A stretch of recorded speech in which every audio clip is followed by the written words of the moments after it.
Hello, welcome back. I've been doing some sorting out in my study and I found this book. Now, this particular copy of the book is the one that I retired from my classroom library about 20 years ago or so, because I came into a classroom working with deaf students, and when I went through the box, I found this book that I remember so strongly from my own childhood. This book had a really big effect on me. So you're wondering, well then, why did you retire it? What's wrong with it? Now, first things to know about this book is that it was part of a reading scheme that was used in the 1980s, and it was, it was one of the reading schemes where they try and have a good variety of fiction and non-fiction, and there was questionnaires to answer and all sorts. And this book, I just remember really catching my attention. And it's called Signs, Symbols and Codes. Now, at this level, you are looking at books with quite a wide range of different things. So just have a look down the list. Communication, just words. It's the first section with let's find out about communications, and let's begin at the beginning. And there's speaking of numbers, a language everyone knows. Numerals are in, working with numbers. And there's Under a Telephone Pole by Carl Sandburg. Communicating with pictures, signs and symbols. Paper boats. Communicating with codes. Then we've got 4 different codes: space codes, hidden word code, alphabet codes, more messages to decide. Then there is a chapter on Morse code, the story of Braille, a story called Mimi's Fingers, and the story of Helen Keller. So, of course, when you've got any book with photographs, it immediately starts to look quite dated. Yeah, and I think there's a lot of it that is very useful. There's a chapter about the evolution of written language, which was quite important at the time, in that it didn't just focus on European developments.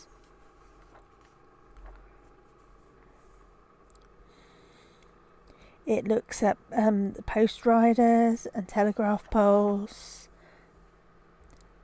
the telegrams, and then this really does date it.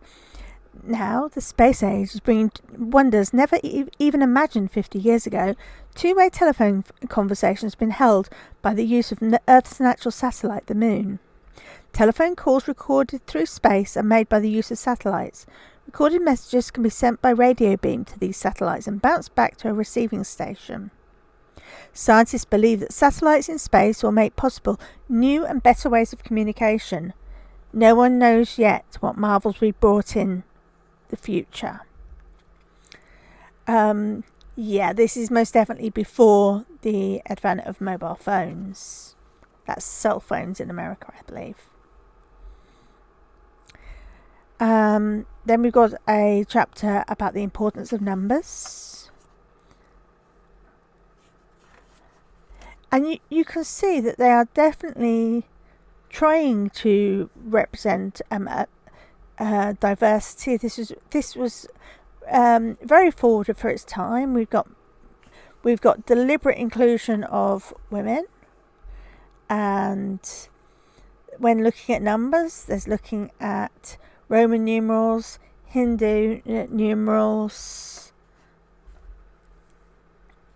and Arabic. And then some more about numbers.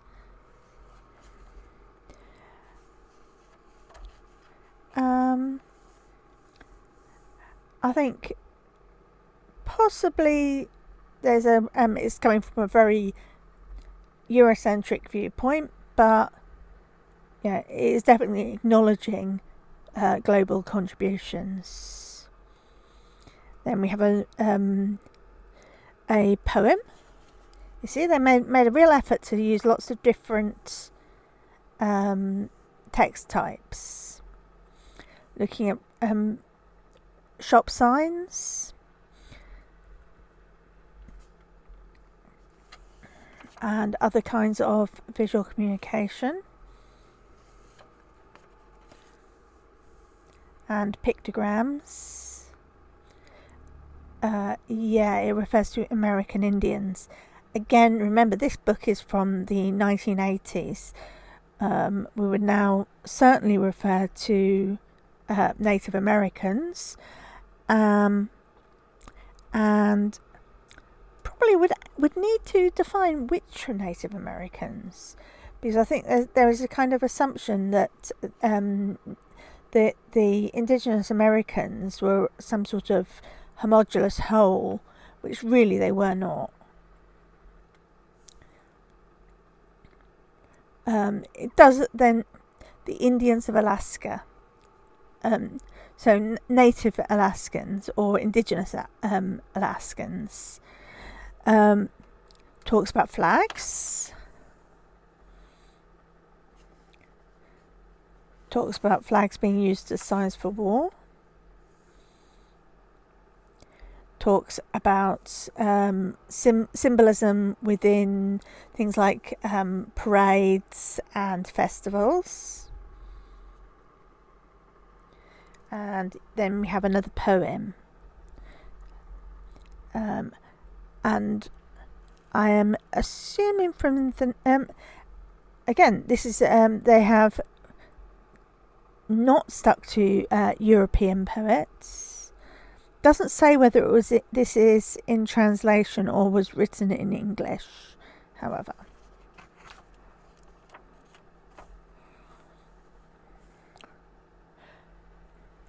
Then there's some different kinds of codes and ciphers.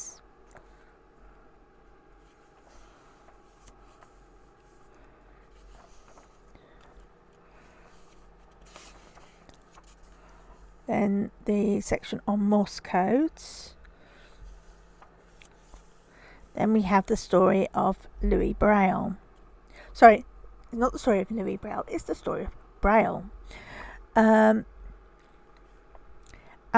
I find the way the language is used in this is really quite interesting and quite telling about where the disability rights community was at this point in time. 200 years ago, if you were blind, nothing was done to help you. Most blind people could only beg for food or money. Many died of starvation and neglect. Then it talks about people finding them funny, and Valentin... Now, I'm going to absolutely butcher the pronunciation. Heyoy did not. He resolved there and then he would do something to help blind people. Shortly afterwards, he opened the first school for the blind in the world. Louis Braille, as a 10-year-old boy, was to attend this school. Right. So, right from the start, we're centering a sighted person as the saviour of the blind. Then we get this story of how Louis Braille became blind after an accident and an infection, which is part of very much every story you read about Louis Braille. And talking about the use of raised block letters, and a reading system based on 12 dots. But Louis soon worked out this was far too many for the fingers to cope with. He spent hours and hours trying to think of a simpler way. So, yet again, we've got this sort of, oh, poor thing, kind of approach, which I hate. It's like, no, okay, from what I see, we have this incredibly ingenious young man who went, there must be an easier way. Not that the ways available are impossible and that he was not clever enough to do it, but he was looking for something that was easier. So he then developed a solution. His system worked with only 6 dots. The letters of the alphabet, numbers, and even music notes could be formed by arranging the dots in different patterns.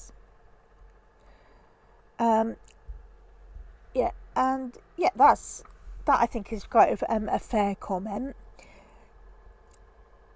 I think it's just a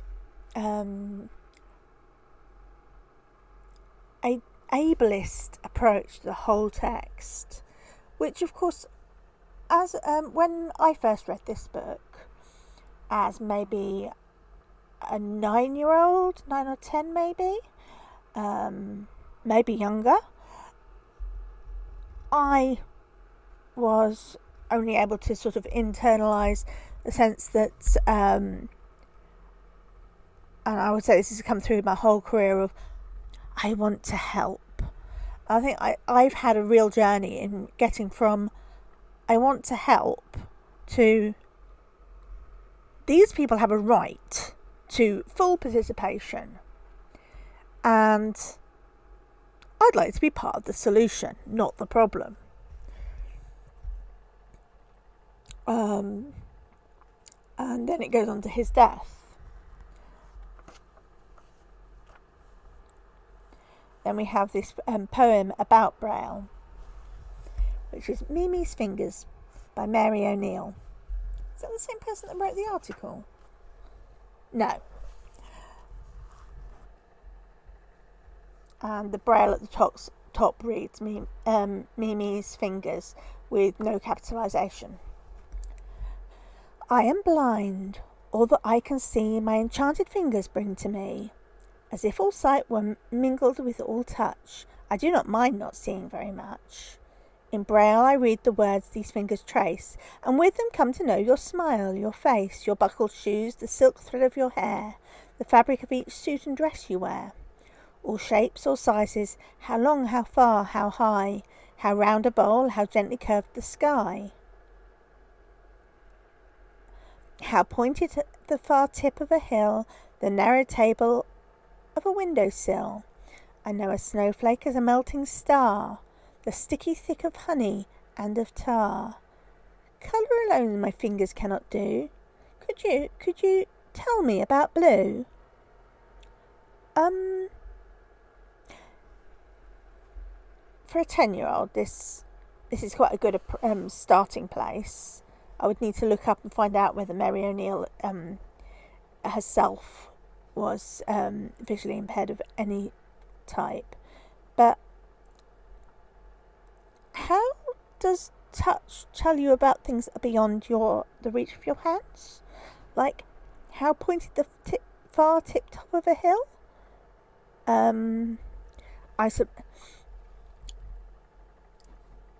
I suppose through reading descriptions, but I just find that very it's a very sighted way of seeing that, oh yes, you just use touch and you get everything. And then we have the story of Helen Keller. Now this story, again written by Diana Bentley, which I think is one of the main authors of this series, and it's actually based on the story on Helen Keller's own biography, Helen Keller's teacher, or or teacher, I think it's called. Helen Keller's Teacher is perhaps one of my favourite children's books that was a biography of Annie Sullivan based on the work of Helen Keller. And yeah, again, we get this this real ableism. She was a beautiful, golden-haired little girl, healthy and happy. But at the age of 2, she caught a terrible fever. No one expected her to live, but one day, quite suddenly, the fever went. Tragically, little Helen was left blind and deaf.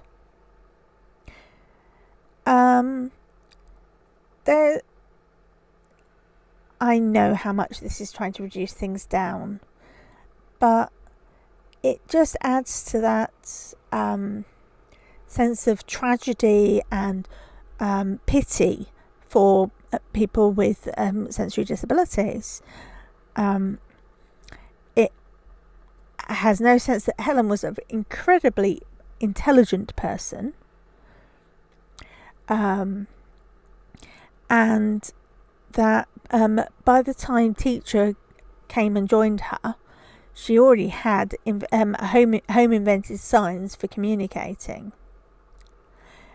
And I think there's just so much that's sort of, it's just coming from a point of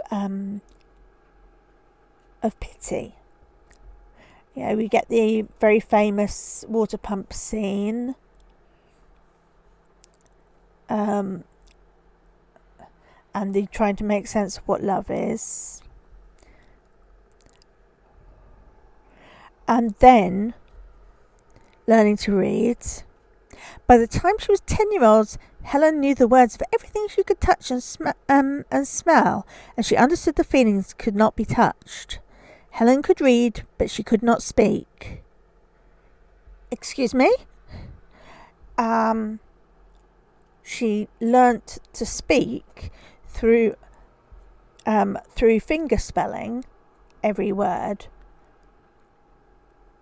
and that just completely dismisses all of signed communication as invalid. And I think that's very much part of Helen Keller's story, is that insistence that speaking is of the highest value.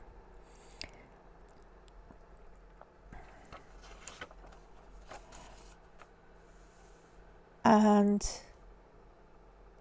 then we have, at last her perseverance was rewarded. Very, very slowly she learnt to speak. But just think how difficult this must have been. She could not be allowed to make any mistakes, because if she did, she would keep on repeating them and people would never be able to understand her. Every day she felt like giving up. This just blows me away a little bit. And at no point here does it say what Helen actually achieved, in that I have a whole shelf of books written by Helen Keller. But her greatest achievement within this book is to have learnt to speak. The story of Helen's life is a story of how a blind, deaf and dumb child learnt to read, write and talk. Sorry for using the D word. Because this is a fantastic achievement. Similar children everywhere have been given more hope and consideration.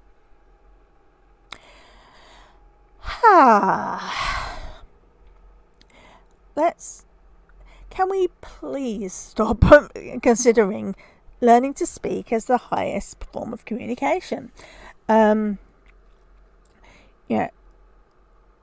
The fact that as a non-speaking person, Helen was considered dumb,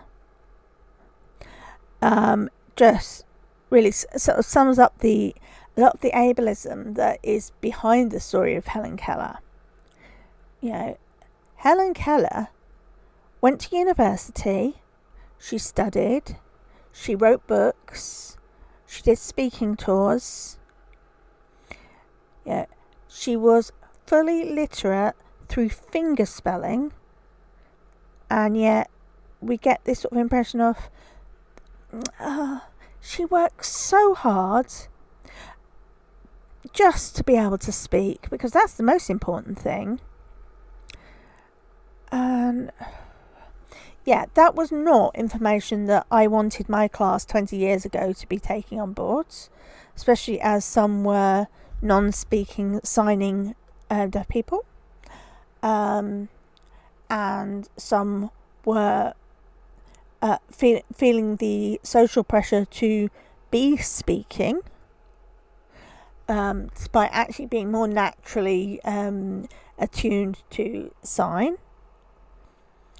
And I think this is whilst this was something that absolutely captivated me as a child, it led me to other things. It led me to Helen Keller's teacher, which is the story of Annie Sullivan, who was Helen Keller's support and guide and companion for many, many years, who actually had a really interesting story of herself as a partially sighted person. For me, it then led to me finding out more about Helen Keller and actually realising, no, this isn't a poor little girl.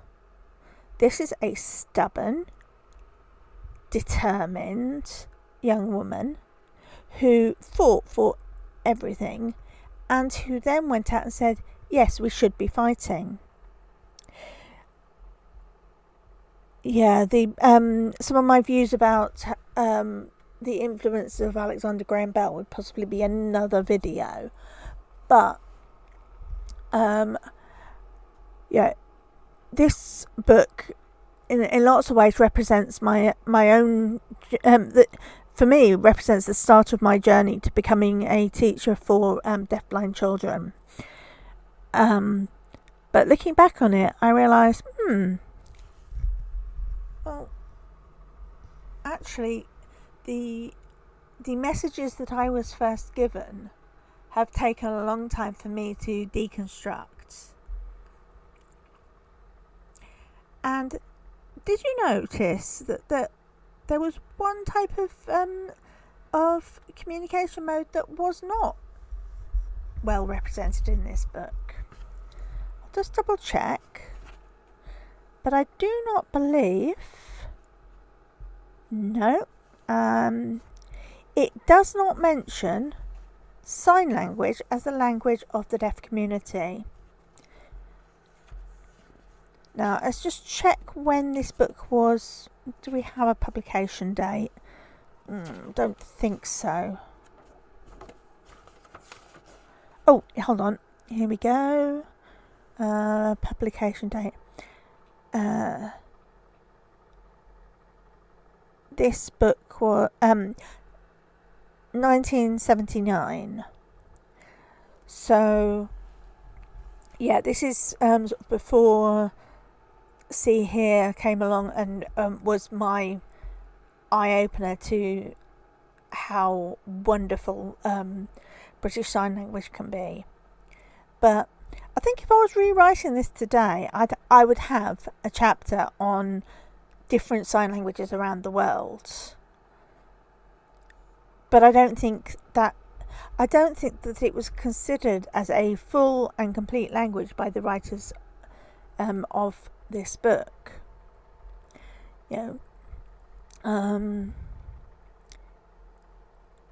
I will check up after I've done this. I will look up the writers and find out whether the writer of Mimi's fingers was in fact blind herself, and I'll add a little voiceover to let you know. But yes, sometimes the thing that has most influence is also something that you need to learn was never the approach you wanted in the first place. Well, I've talked for a long time about that. Honestly, this book, I'm not throwing away this book. I'm keeping it because it's personally meaningful to me. I'm going to put it back on the shelf, but with an awareness that it's not something I would be sharing with children that I work with, because it doesn't tell them how much I value them and how much right they have to be valued and to learn. Well, thank you for listening to me waffle on, and I look forward to speaking to you another time. Thank you. Bye.